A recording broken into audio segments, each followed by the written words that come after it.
Señor Dios, gracias por hoy. Gracias por las bendiciones físicas, espirituales que tenemos cada día. Gracias por la familia en la fe, este grupo que tenemos la oportunidad de estudiar la palabra juntos. Bendice este estudio. Ayúdanos a aprender lo que dice tu palabra y aplicarla en nuestras vidas. Ayúdanos con nuestro entendimiento, conocimiento, siempre siguiendo el camino de tu justicia y aprendiendo más y más de tu palabra.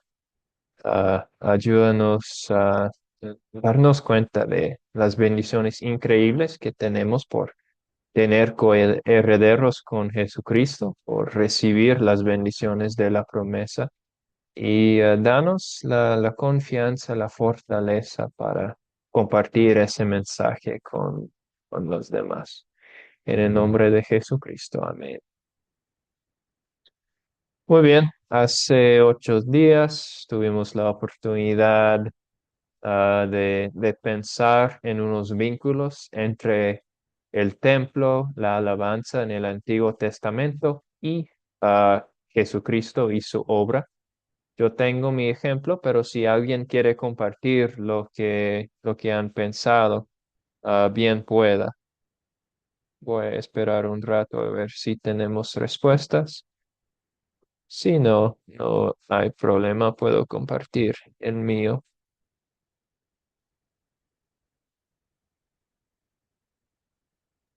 Muy bien, entonces yo voy a compartir mío, que Ah, viene ok. de... Ah, sí, ¿tiene alguien? Bueno, yo digo que o sea, lo que teníamos, buscar una cita del Antiguo Testamento sobre el templo, ¿sí? Sí, Ok. La lectura de Primera de Reyes Primera de Reyes 6 del 1 al 38. eso exactamente. Es la construcción del templo de Salomón. Y Mm, vemos como la transportación del arca del pacto, vemos la construcción, querubines, todas esas cosas, el oro que estaba en el templo. Y también vemos un poco de la alabanza y los sacrificios y todo eso. Y la conexión allá sería que los sacrificios del templo, Jesucristo era el último sacrificio para terminar el pacto antiguo, para cumplir el pacto antiguo, y ya no necesitamos seguir esas reglas de alabanza. La cita que yo tengo es Éxodo 25:40, ah, que viene después de las instrucciones de Dios para Moisés sobre el tabernáculo. Y dice, mira y hazlos conforme al modelo que te ha sido mostrado en el monte. Y eso se cita en Hebreos, hablando de como la importancia de seguir todas las instrucciones de Dios en el Antiguo Testamento, las reglas y los requisitos que realmente eran casi imposibles para los seres humanos seguir para estar como listo para entrar en la presencia de Dios, del sumo sacerdotes y todo eso. Entonces, el punto en Hebreos, cuando se cita ese versículo, haciendo la conexión, es que Jesucristo cumplió todos esos requisitos muy, muy difíciles, casi imposibles para nosotros, para que ya no tenemos que cumplirlas y tenemos redención por su obra.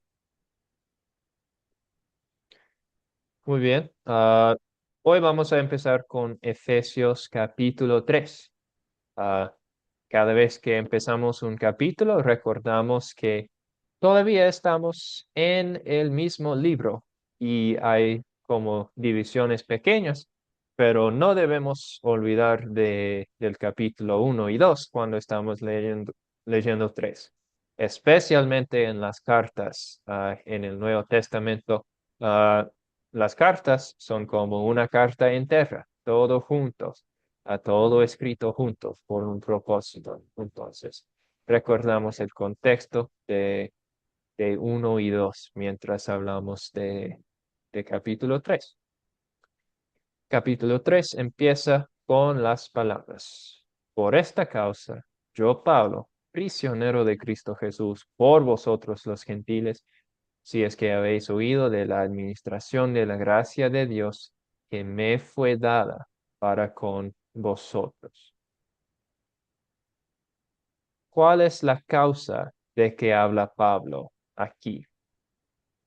Si necesitan, pueden regresar un poco a ver el fin del capítulo 2.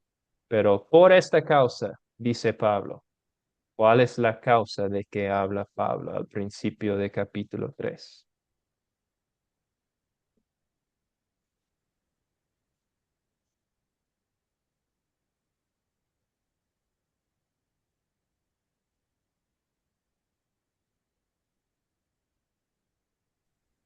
por Puede predicar leer, sí, por predicar y específicamente cuál mensaje. el mensaje de salvación Mensaje de salvación, Marco en Antonio. Cristo Jesús.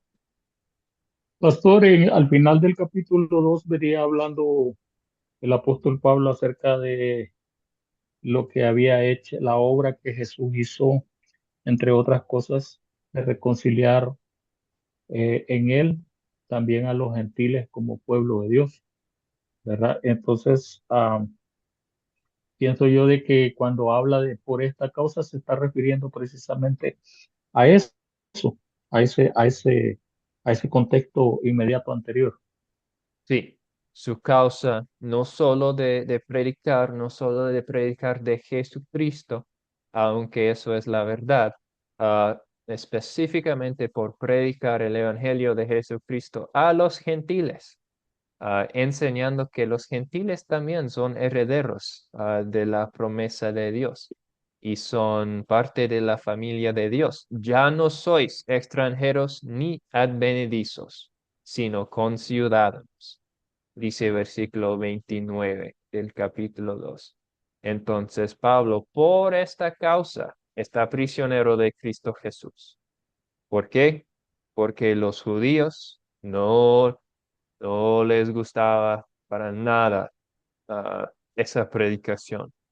La idea que los gentiles también son dignos de Dios, que los gentiles pueden entrar en la familia de Dios, que Jesucristo es el Mesías, y Pablo está en la cárcel por las acciones de los líderes judíos y por predicar esta realidad a los gentiles. Por esta causa, por mi predicación a los gentiles, diciendo que gentiles, ustedes también disfrutan las bendiciones del Mesías Jesucristo. Los judíos no les gustaba el primer parte ni el segundo parte, ah, que es los gentiles pueden tener el Evangelio y ni tampoco les gustaban que Jesucristo era el Mesías. Entonces, por esa causa, Pablo está un prisionero de Cristo Jesús. Y ahora, en este versículo, vemos por qué se llama una carta de la cárcel, Efesios. Pablo está en Roma esperando juicio. Después de esta captividad tuvo unos años más, pero vino un segundo que terminó con su muerte. Entonces, varias veces Pablo estaba en la cárcel, escribió unas cartas. Como dijimos al principio de nuestra clase sobre Efesios hace unos meses ahora. Ah, esa carta se escribió probablemente 61, 62 después de Cristo. Ah, Más o menos en esos años. Y Pablo murió, fue matado, no murió.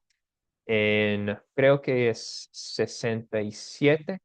Entonces 5 años antes de la muerte de Pablo, más o menos, ah, esta carta.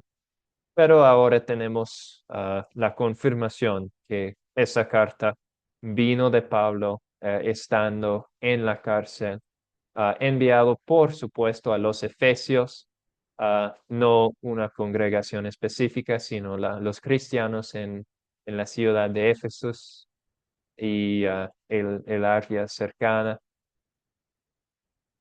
Eso es recordándonos del contexto de la historia un poco. Ahora Pablo sigue recordando la causa, que es la predicación de salvación para los gentiles por el Mesías de Dios, y recordando que está en la cárcel. Sigue con esa oración. De hecho, lo que estamos estudiando hoy, de 1 a 13, podría ser toda una oración completa.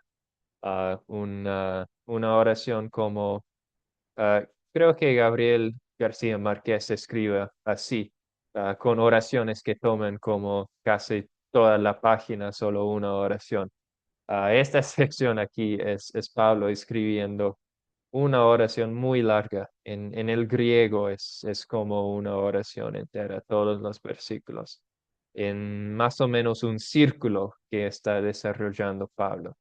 Empezamos con la causa, empezamos con su sufrimiento en la cárcel, pero eso no es la cosa más importante sobre Pablo, como vamos a ver.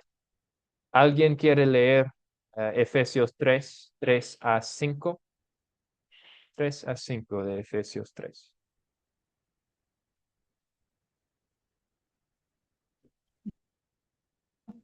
Yo voy a leer.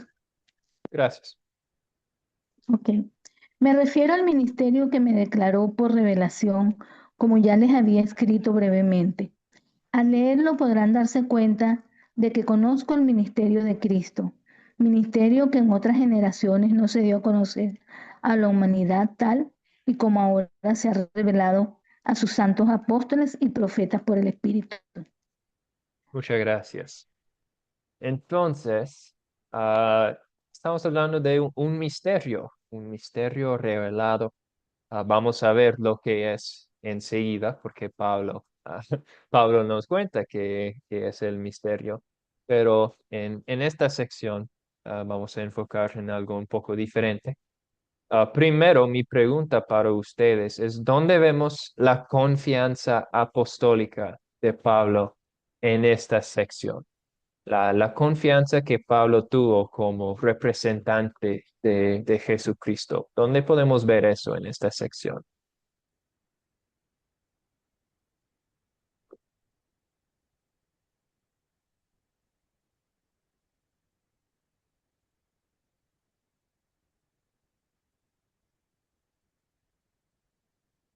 Pablo no tiene miedo de predicar el evangelio, no tuvo miedo de como enfrentar aún los líderes de la iglesia, como Santiago, como Pedro, cuando estaban en pecado, para mostrarles el camino de Dios. Y vemos que tuvo confianza. ¿Dónde vemos su confianza aquí? Me fue declarado por revelación. Ah, Pablo no está confundido de dónde vino su autoridad. Vino de Jesucristo. Mi conocimiento en el misterio de Jesucristo dice que tiene conocimiento, que tiene esa sabiduría de las cosas que eran misteriosos al principio. Y ahora es revelado a sus santos apóstoles y profetas por el Espíritu. Ah, y la confianza apostólica de Pablo no viene como de sí mismo, no viene porque merece esa confianza ni esa bendición, porque lo que sabemos de la vida de Pablo es que era enemigo de Jesucristo. Pero la confianza viene del Espíritu, viene de la revelación que fue declarado a él, ah, aun siendo un hombre, todavía tiene confianza en su mensaje y en su autoridad para predicar ese mensaje. Y podemos verlo no solo en sus cartas, sino en hechos, en las historias sobre él, en la manera que hablaba con la gente y en lugares públicos, todo eso. Podemos ver en Pablo una confianza increíble en el Evangelio y también en su autoridad y su bendición de predicar ese Evangelio. Vamos a ver qué es el misterio enseguida, pero en estos versículos tenemos un concepto muy importante que es la revelación progresiva. Todos los detalles del plan de salvación no eran conocidos al principio. Por el Antiguo Testamento, Dios revelaba más y más hasta que llegó Jesucristo. Revelación progresiva es muy importante para nosotros los luteranos confesionales, porque podemos ver que Adán y Eva no tuvieron el mismo conocimiento del plan de Dios como Abraham. Abraham no sabía tanto como David. David no sabía tanto como Pablo, porque Pablo ha visto el Mesías.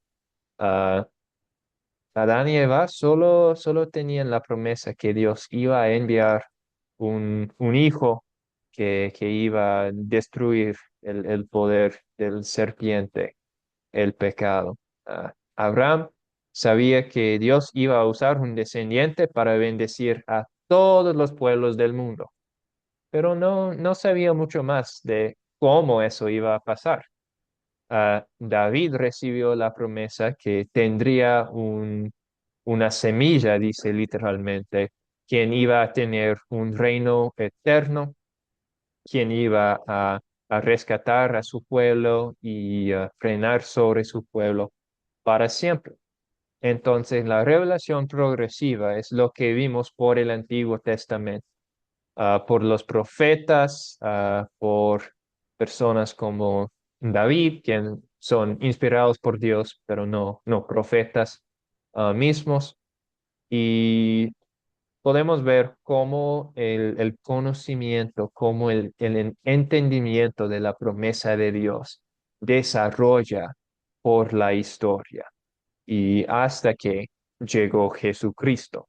Entonces Jesucristo es el cumplimiento de todas las promesas del Antiguo Testamento sobre el Mesías, desde de Génesis 3:15 hasta al fin de Malaquías, que es el último de los profetas que está en el Antiguo Testamento.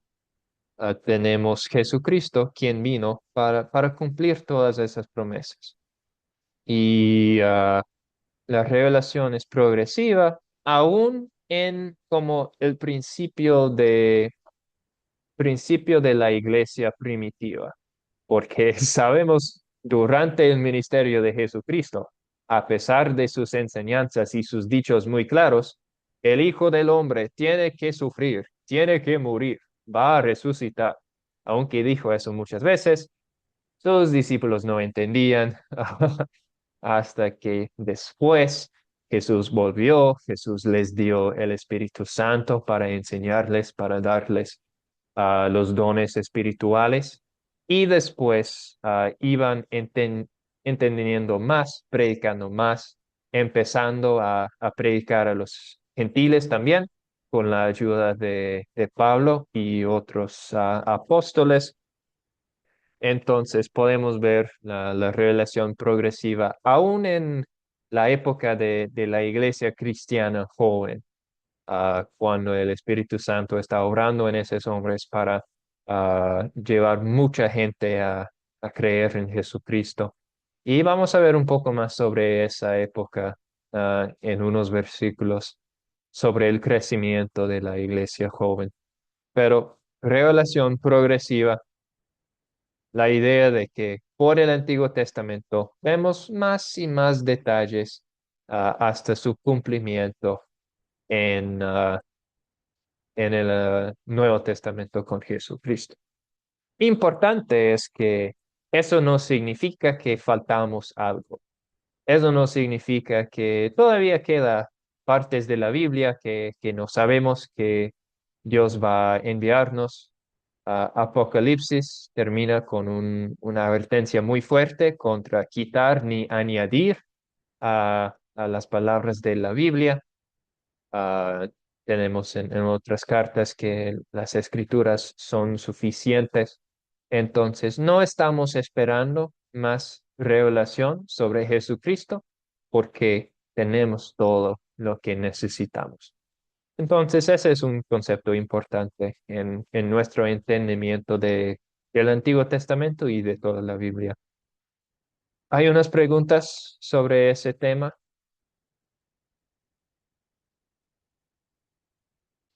Marco Antonio.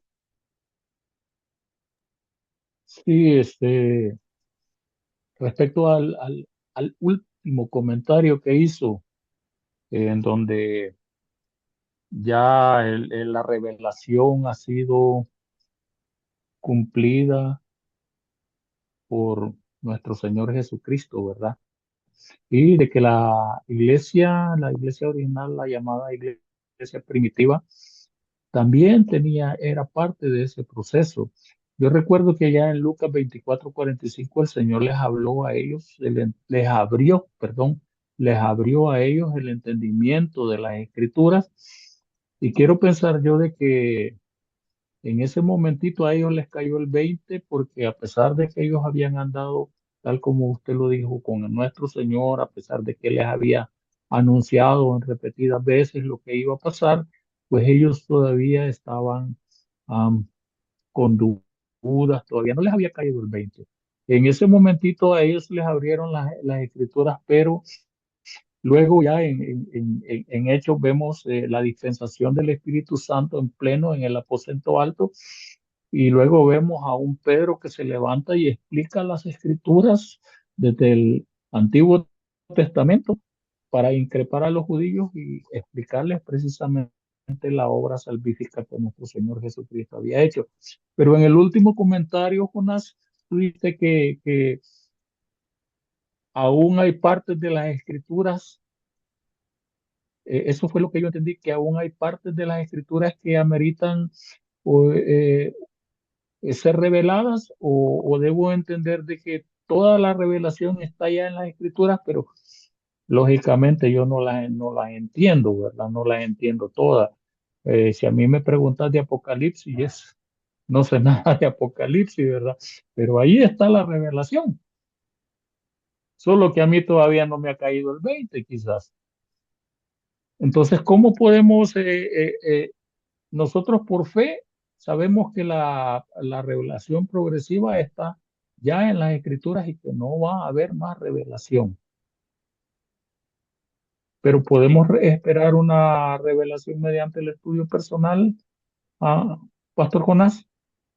Una, una revelación en el sentido que podemos entender más de la palabra, sí, todavía tenemos eso, una revelación. Nuestra conversión a ser cristiano es una revelación en el corazón por la obra del Espíritu Santo.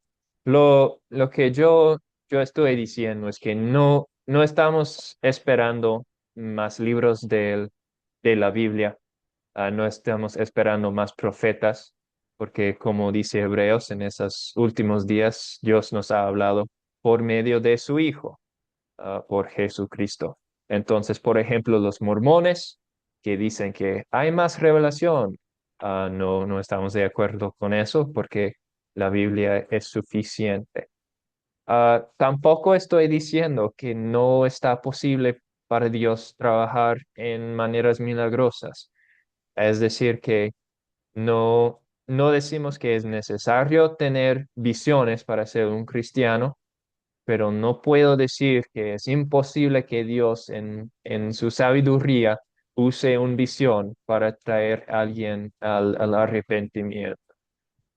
Pero no es como una promesa que estamos esperando y especialmente cuando uno dice que tengo más para añadir a la Biblia, tengo una revelación nueva sobre el Mesías, el plan de Dios.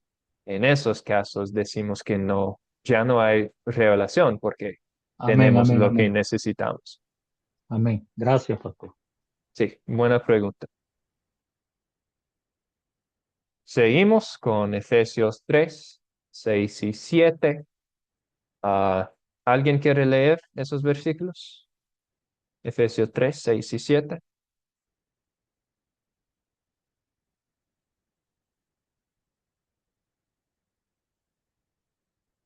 Leo Gracias, Juan Javier. 6 y 7. Que los gentiles son coherederos y miembros del mismo cuerpo y copartícipes de la promesa en Cristo Jesús por medio del Evangelio, el cual yo fui hecho ministro por el don de la gracia de Dios, según la operación de su poder. Muy bien, muchas gracias. Coherederos y miembros. De nuevo, vemos esa declaración increíble. Gracias a Cristo Jesús y el Evangelio. Y en esta sección, donde vemos la humildad apostólica de Pablo, vimos su confianza en los versículos pasados, donde vemos la humildad aquí de Pablo.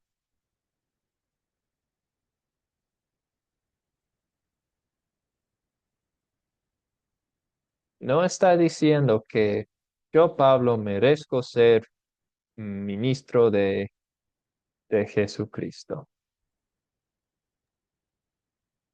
Amén, amén. Pablo está mostrando humildad cuando dice que fue hecho ministro por un don de la gracia de Dios, o sea, no por su propio mérito, sino por la operación del Señor en gracia sobre él. Exacto, muy bien, gracias. Entonces, los versículos pasados tienen mucha confianza en su mensaje, en su llamado como apóstol y a la misma vez tiene humildad porque sabe que ese ministro tiene el don de gracia, me ha sido dado, don, dado, fui hecho, que es pasivo, que no es yo, no es que Pablo hizo a él mismo, fui hecho por Jesucristo, por el don, ha sido dado según la operación de su poder, no del mérito de Pablo, no del poder de Pablo, sino del poder de Jesucristo. Entonces, esa actitud, aunque no somos apóstoles llamados por Jesucristo, nosotros también podemos tener sobre nuestra vida cristiana. Confianza total en nuestro estado como heredero con Cristo, confianza total en nuestra salvación, elegidas antes de los siglos en nuestra elección y a la misma vez humildad, humildad que viene del conocimiento que no, aunque somos esas cosas, no merecemos ser esas cosas. Entonces, Pablo, un buen ejemplo de la confianza y la humildad a la misma vez que el Evangelio nos trae. Y ahora vemos el misterio, que los gentiles son coherederos de la promesa. La promesa de Jesucristo desde Abraham no solo era para los judíos. El misterio y milagro es que es para todos, como Jehová dijo a Abraham. Todas las naciones serán bendecidas en él. Abraham no sabía exactamente lo que significó eso dicho, pero confió, creyó en Dios y eso fue contado por él como justicia. Los creyentes del Antiguo Testamento eran salvos por su fe en las promesas de Dios, aunque no entendían exactamente la manera en que Dios iba a cumplirlas. Hoy en día sabemos cómo pasó y somos salvos por la fe en las promesas de Dios, sabiendo que son cumplidas en la obra de Jesucristo. Entonces, ¿qué es el misterio? El misterio es que el pueblo elegido de Dios, la nación de Israel, fue elegido no por su propio beneficio solo, sino para el beneficio de todo el mundo.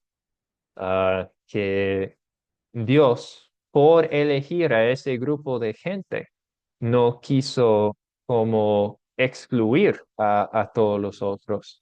Estaba trabajando para incluir a todas las naciones del mundo en su obra salvadora. Entonces, eso es el misterio de cómo funciona eso, que aún los gentiles, aún los que no son elegidos, son elegidos de Dios por la obra de Jesucristo y la unificación de la familia de Dios, de los judíos y los gentiles, todos los creyentes juntos en la familia de Jesucristo. Eso es un misterio. No un misterio en el sentido de es oscuro, nadie va a entender, eso nunca es imposible entender, pero en el sentido que Pablo tuvo que explicarlo y eso es que estaba haciendo por todo su ministerio a los gentiles. Entonces, ya hemos visto qué es el misterio, es salvación que viene también para los gentiles, que son coherederos. Y ahora vamos a leer Hechos 9, 1 a 18, para la historia del llamado de Saulo de Tarso.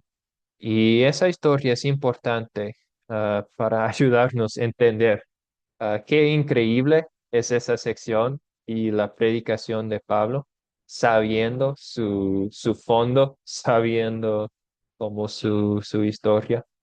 Entonces quiero ahora leer Hechos 9 de 1 a 18.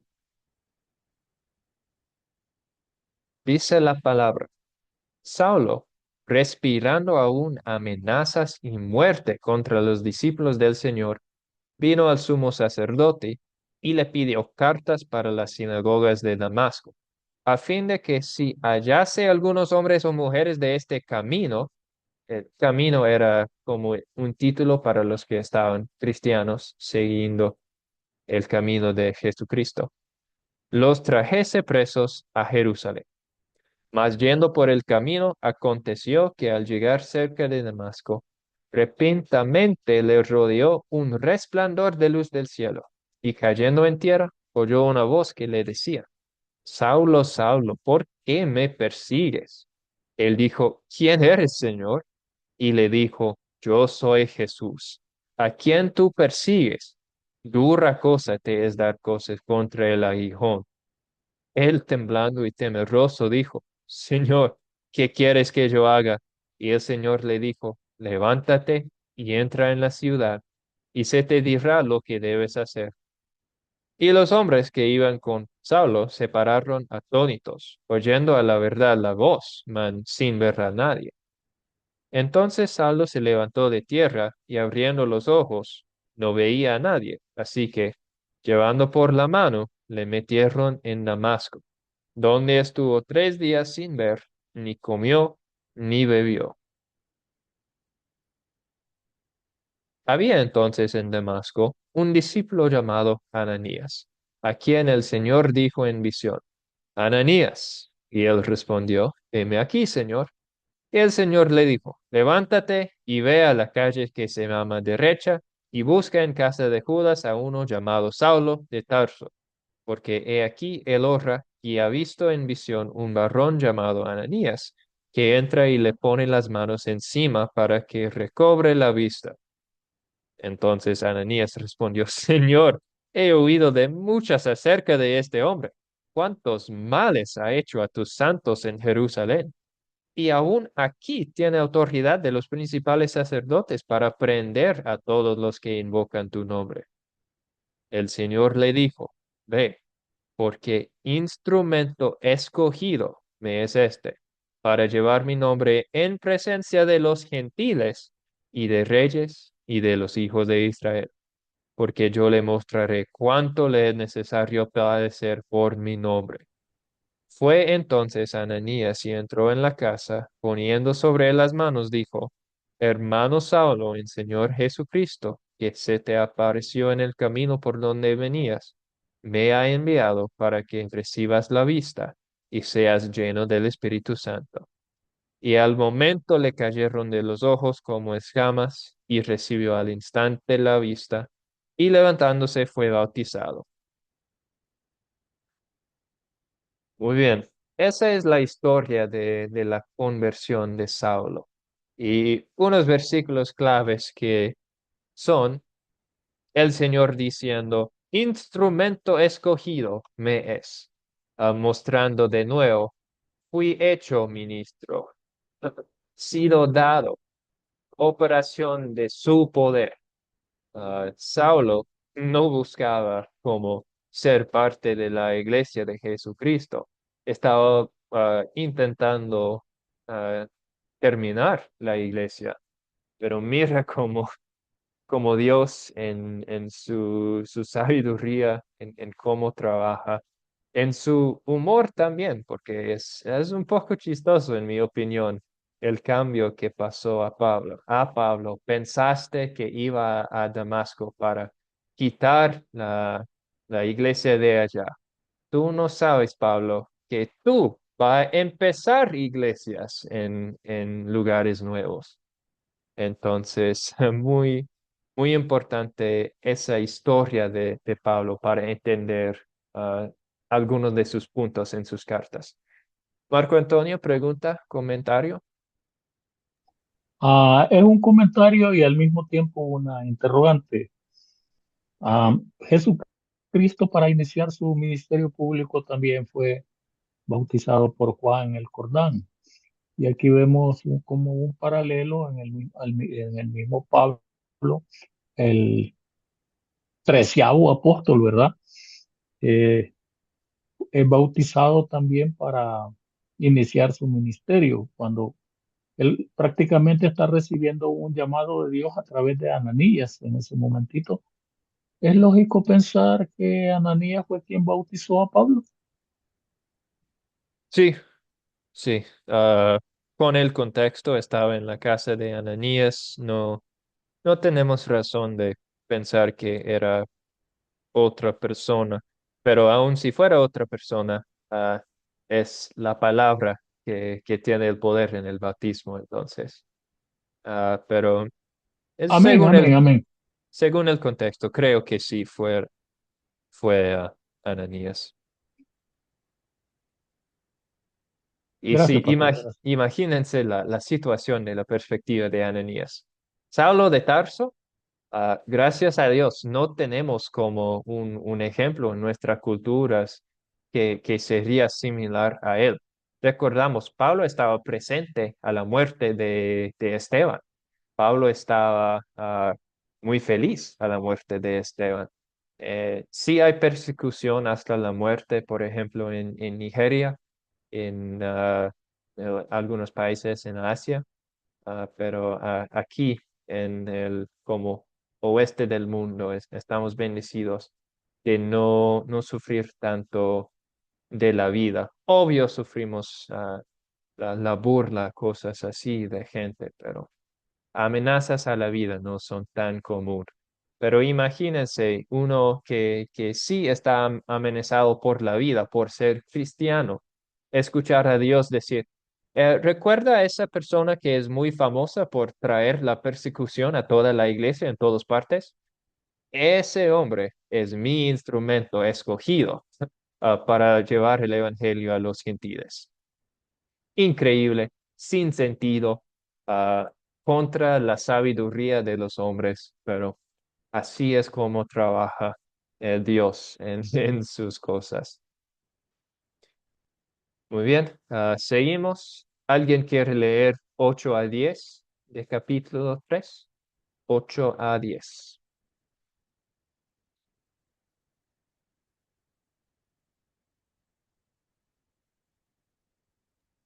Amén.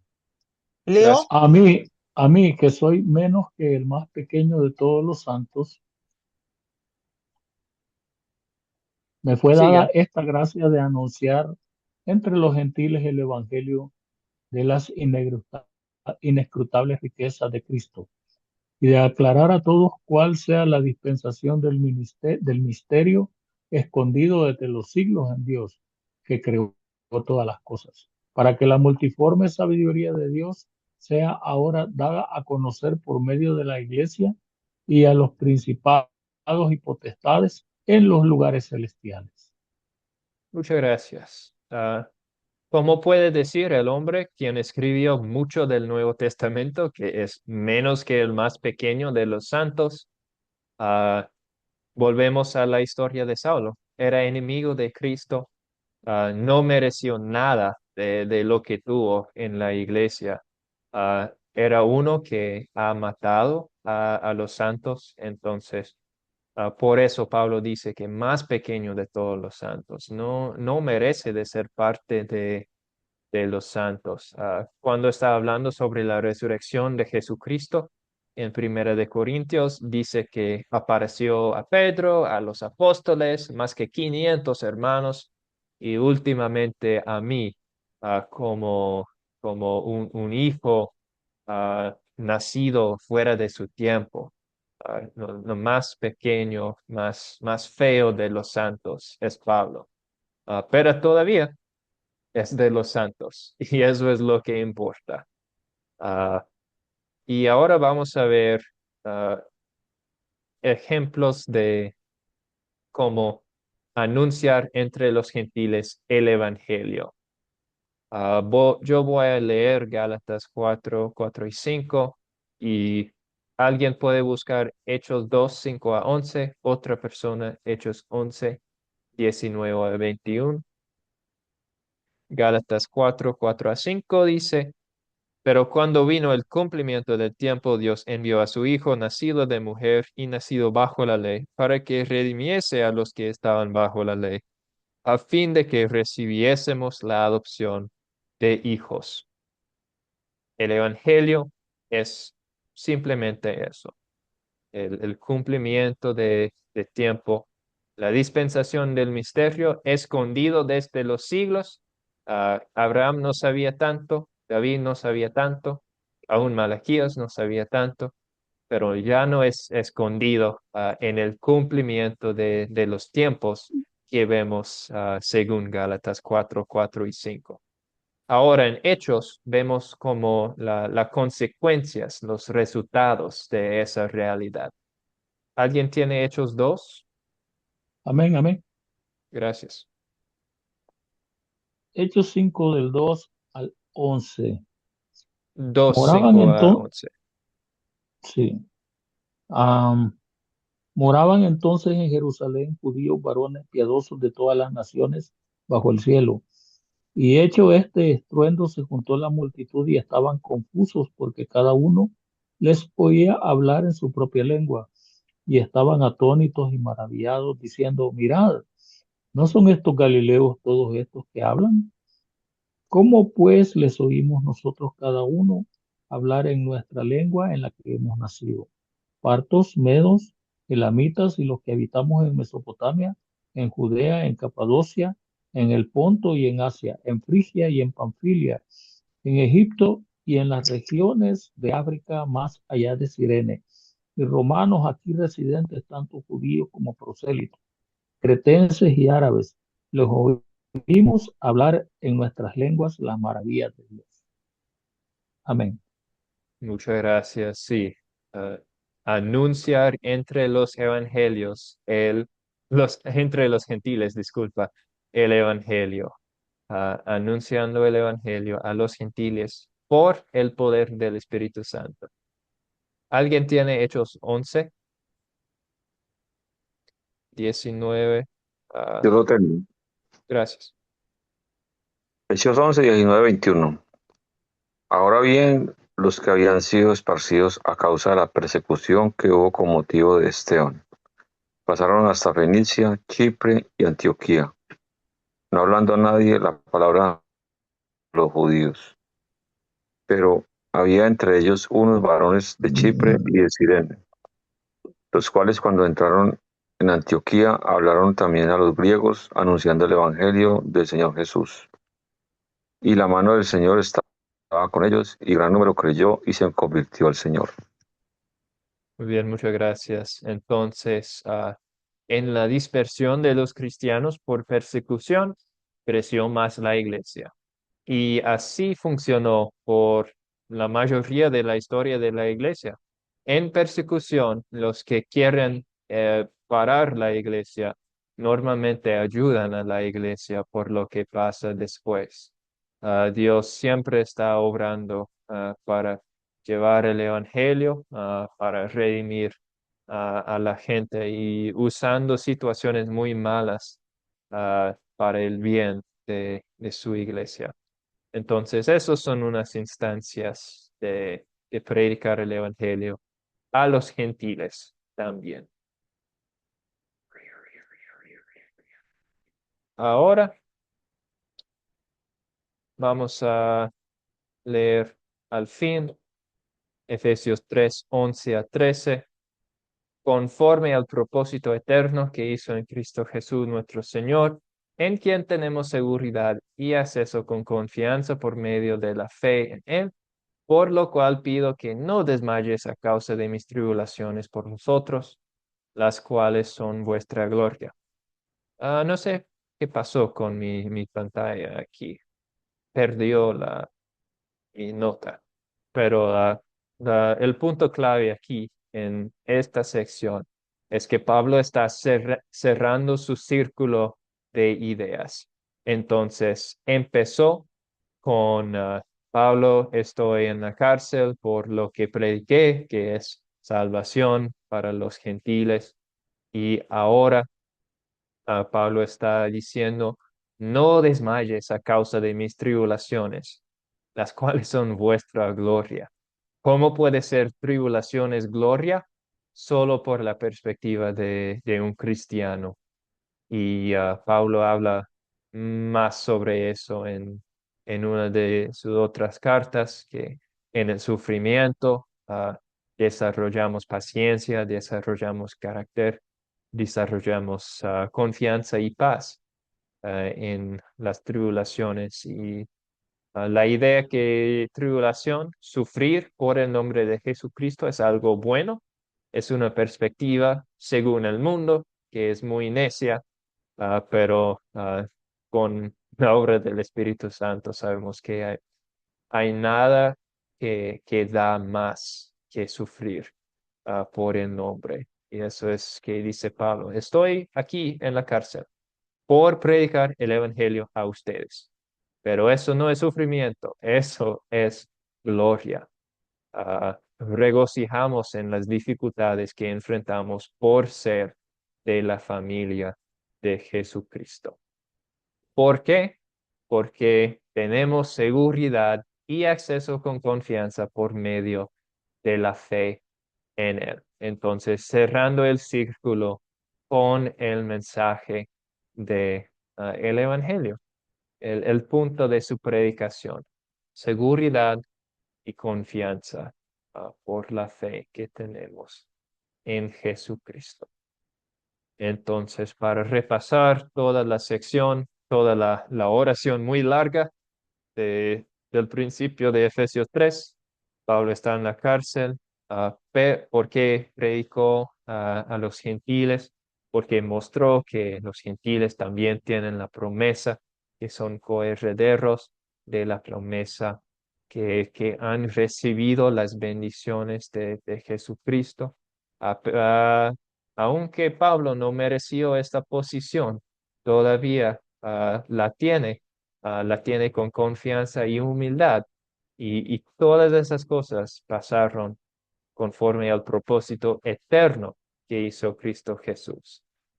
Esta sección también nos recuerda del capítulo 1 sobre nuestra elección. Propósito eterno, más confianza, más consuelo para nosotros en esa carta.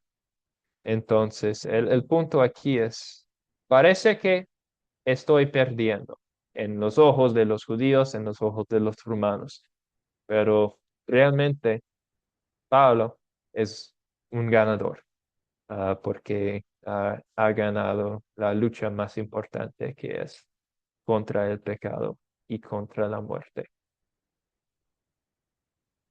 Hasta ahora es lo que tengo para hoy.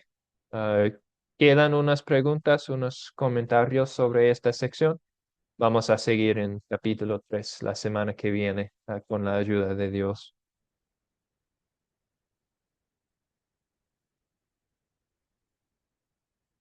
Muy bien, entonces aquí la oportunidad para estudiar. ah, sí, quise incluir 2 de Corintios 5 como una cita en esa parte sobre la conclusión de Pablo, porque 2 de Corintios habla mucho sobre el sufrimiento, la situación para nosotros aquí en el mundo y cómo Dios obra por eso, para llevarnos en buenas cosas y la salvación. Entonces, oportunidad para estudiar para la semana que viene es leer 2 de Corintios 5 y meditar en cómo nuestra perspectiva en las cosas de la vida es diferente porque somos coherederos de la promesa de Cristo. Cerramos con una oración. Señor Dios, gracias que somos parte de tu familia y que tenemos esta familia en la fe con que podemos disfrutar estudios bíblicos y apoyar unos a otros. Pido tu gracia en todos nosotros aquí, que podamos seguir siendo la luz del mundo en nuestras familias, en nuestros trabajos y aprovechar las oportunidades que tenemos, como los cristianos que tuvieron que huir y huyeron, pero predicaban mientras estaban escapando. Ayúdanos a predicar el Evangelio en las oportunidades que tenemos. En el nombre de Jesucristo oremos. Amén. Amén, pastor. Amén. Muchas gracias.